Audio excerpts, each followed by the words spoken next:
ಅದು ನೆಮ್ಮದಿಯಾಗಿದ್ದ ಕುಟುಂಬ. ಕಿರಿ ಮಗನ ಮದುವೆಗೆ ಇಡೀ ಕುಟುಂಬ ತಯಾರಿಯನ್ನ ಮಾಡಿಕೊಳ್ತಿತ್ತು.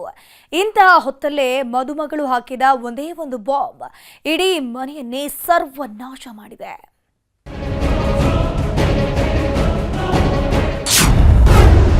ಮದುವೆಯ ಖುಷಿಯಲ್ಲಿದ್ದ ಮನೆಯಲ್ಲಿ ಸಾವಿನ ಸೂತಕ. ಅತ್ತಿಗೆ ಜೊತೆ ಮೈದುನನ ನಂಟು ನಡೆದಿದ್ದು ಘನಘೋರ. ಎಂತೆಂಥ ದುರಂತ ಕಥೆಗಳು ಹುಟ್ಕೊಳ್ತಿವೆ ನೋಡಿ. ಅತ್ತಿಗೆ ಅಂದ್ರೆ ತಾಯಿ ಸಮಾನ ಅಂತೀವಿ, ಮೈದುನನ್ನ ಅತ್ತಿಗೆ ಮಗನಂತೆ ನೋಡ್ತಾರೆ ಅಂದ್ಕೊಂಡಿರ್ತೀವಿ. ಆದ್ರಿಲ್ಲಿ ಅತ್ತಿಗೆ ಮೈದುನನ ಮಧ್ಯೆಯೇ ಹುಟ್ಟಬಾರದ ಕಥೆಯೊಂದು ಹುಟ್ಕೊಂಡಿದೆ. ಅಣ್ಣನ ಹೆಂಡತಿ ಜೊತೆ ತಮ್ಮ ಸಂಸಾರ ನಡೆಸ್ತಿದ್ದಾನೆ ಅನ್ನೋ ಆರೋಪ ಕೇಳಿ ಬರ್ತಿದ್ದಂತೆ ನಡೆಯಬಾರದ ಘಟನೆ ನಡೆದು ಹೋಗಿದೆ. ಅಣ್ಣ ಹಾಗೂ ಅಪ್ಪನ ಸಿಟ್ಟಿಗೆ ಕಿರಿ ಮಗನ ರಕ್ತದ ಕೋಡಿ ಹರಿದಿದೆ.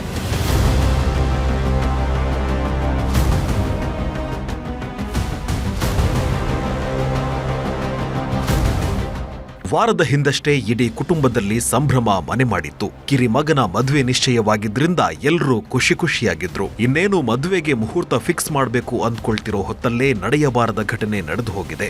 ಮದುಮಗಳು ಹಾಕಿದ ಒಂದೇ ಒಂದು ಬಾಂಬ್ ಇಡೀ ಕುಟುಂಬವನ್ನೇ ಛಿದ್ರ ಮಾಡಿದೆ. ತಮ್ಮನ ಮೇಲೆ ಸಿಡಿದೆದ್ದ ಅಣ್ಣ ಒಡ ಹುಟ್ಟಿದವನ ಕಥೆಯನ್ನೇ ಮುಗಿಸಿದ್ದಾನೆ. ಈತನ ಹೆಸರು ಸ್ಟಾಲಿನ್ ಅಂತ. ತುಮಕೂರು ನಗರದ ಬನಶಂಕರಿ ಬಡಾವಣೆ ನಿವಾಸಿ. ಎಲ್ಲ ಸರಿಯಾಗಿದ್ದಿದ್ರೆ ಇನ್ನೇನು ಕೆಲವೇ ದಿನಗಳಲ್ಲಿ ಹಸೆಮಣೆ ಏರ್ಬೇಕಿತ್ತು. ಆದ್ರೆ ಈತನ ಕೈ ಹಿಡಿಬೇಕಿದ್ದ ಹುಡುಗಿ ಜೆನಿಫರ್ ಮಾಡಿದ ಒಂದೇ ಒಂದು ಆರೋಪ ಅಲ್ಲೋಲ ಕಲ್ಲೋಲ ಸೃಷ್ಟಿಸಿದೆ. ಮದುವೆ ನಿಶ್ಚಯವಾದ ಒಂದು ವಾರದ ನಂತರ ಹುಡುಗನ ಮನೆಗೆ ಬಂದವಳು ರಣಚಂಡಿಯಾಗಿದ್ಲು. ನೀನು ನಿನ್ನ ಅತ್ತಿಗೆ ಜೊತೆಗೆ ಅಕ್ರಮ ಸಂಬಂಧ ಇಟ್ಕೊಂಡಿದ್ದೀಯಾ ಅಂತ ಗಂಭೀರ ಆರೋಪ ಮಾಡಿದ್ಲು. ಈ ವಿಷಯ ಗೊತ್ತಾಗ್ತಿದ್ದಂತೆ ಮನೆಯಲ್ಲಿ ಕುರುಕ್ಷೇತ್ರವೇ ಶುರುವಾಗಿತ್ತು. ಸ್ಟಾಲಿನ್ನ ಅಣ್ಣ ನವೀನ್ ಪತ್ನಿ ಗರ್ಭಿಣಿ ಬೇರೆ. ಹೀಗಾಗಿ ತಮ್ಮ ಹಾಗೂ ಹೆಂಡತಿ ಮೇಲೆ ಈತನಿಗೂ ಅನುಮಾನ ಶುರುವಾಗಿದೆ. ನನ್ನ ಸಂಸಾರಕ್ಕೆ ತಮ್ಮನೇ ಕೊಳ್ಳಿ ಇಟ್ಟಿದ್ದಾನೆ ಅಂತ ಸಿಟ್ಟಿಗೆದ್ದವ ಜಗಳಕ್ಕೆ ನಿಂತಿದ್ದಾನೆ. ಅಪ್ಪ ಕೂಡ ದೊಡ್ಡ ಮಗನ ಬೆಂಬಲಕ್ಕೆ ನಿಂತಿದ್ದ. ಹೀಗಾಗಿ ಮಾತಿಗೆ ಮಾತು ಬೆಳೀತಿದ್ದಂತೆ ತಮ್ಮನ ಎದೆಗೆ ಚಾಕು ಚುಚ್ಚಿದ್ದಾನೆ.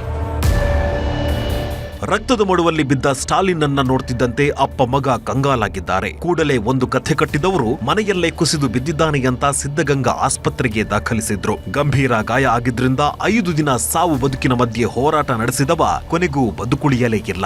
ಯಾವಾಗ ಸ್ಟಾಲಿನ್ ಸಾವನ್ನಪ್ಪಿದ್ನೋ ಪೋಸ್ಟ್ ಮಾರ್ಟಂ ಮಾಡೋದು ಬೇಡ ಅಂತ ಅಪ್ಪ ಮಗ ಪಟ್ಟು ಹಿಡಿದಿದ್ದಾರೆ. ಯಾರು ಏನೇ ಹೇಳಿದ್ರೂ ಕೇಳೋ ಸ್ಥಿತಿಯಲ್ಲಿ ಇರಲಿಲ್ಲ. ಹೀಗಾಗಿ ಪೊಲೀಸರಿಗೆ ಅನುಮಾನ ಶುರುವಾಗಿತ್ತು. ತಮ್ಮ ಸ್ಟೈಲ್ ನಲ್ಲಿ ತನಿಖೆ ಶುರು ಮಾಡುತ್ತಿದ್ದಂತೆ ಅಸಲಿ ಸತ್ಯ ಬಾಯ್ಬಿಟ್ಟಿದ್ದಾರೆ. ತಾವೇ ಕೊಂದಿದ್ದಾಗಿ ಸತ್ಯ ಒಪ್ಪಿಕೊಂಡಿದ್ದಾರೆ. ಸೊ ಆ ಡೌಟ್ ಮೇಲೆ ಎಲ್ಲರನ್ನೂ ಒಬ್ಬರೊಬ್ಬರನ್ನು ಪ್ರಶ್ನೆ ಮಾಡುವಾಗ ಆವತ್ತು ನಡೆದಿರೋ ಘಟನೆಯನ್ನು ಅವರ ಫ್ಯಾಮಿಲಿ ಮೆಂಬರ್ಸು ನಮಗೆ ತಿಳಿಸ್ತಾರೆ. ಅಣ್ಣ ಸನ್ ಆಫ್ ಜಾನ್ ಪಾಲ್ ಮತ್ತು ಇವರಿಬ್ಬರನ್ನು ಅರೆಸ್ಟ್ ಮಾಡಲಾಗಿದೆ. ಮದುಮಗಳು ಮಾಡಿದ ಆರೋಪ ಸತ್ಯವೋ ಸುಳ್ಳೋ ಗೊತ್ತಿಲ್ಲ. ಆದ್ರೆ ಹಿಂದೆ ಮುಂದೆ ಯೋಚಿಸಿದವ ತಮ್ಮನ ಹೆಣ ಕೆಡವಿದ್ದಾನೆ. ಮದುವೆ ಮಂಟಪ ಏರಬೇಕಿದ್ದವ ಮಣ್ಣು ಪಾಲಾದ್ರೆ ಅಪ್ಪ ಮಗ ಕಂಬಿ ಹಿಂದೆ ಸೇರಿದ್ದಾರೆ. ವಿಠಲ್, ನ್ಯೂಸ್ 18 ತುಮಕೂರು.